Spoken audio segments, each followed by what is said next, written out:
Patay ang 21 anyos na construction worker matapos na pagsasaksakin ng kanyang kainuman sa Santa Barbara, Pangasinan. Tutukan sa report.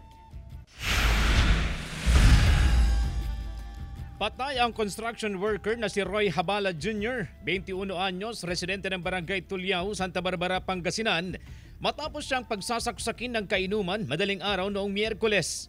4 na saksak ang tinamo ng biktima, 2 sa dibdib, 1 sa braso at 1 pa sa likod. Base sa investigasyon ng pulisya, habang nag-iinuman ang grupo ng biktima, dumating ang suspect at kanyang kasama. Dahil may kilala ang suspect sa grupo ng biktima, inaya silang uminom. Kalaunay, nakiusap ang biktima sa kasama ng suspect na tanggalin ang sombrero para makita nila ang kanyang mukha.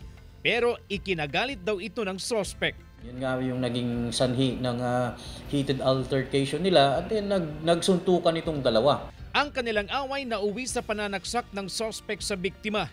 Nakatakbo pa raw ang biktima pero hinabol pa ng suspect. Sumuko ang suspect sa pulisya na nakilalang si Giancarlo Caballero, 32 anyos, residente rin ng Barangay Tulyao.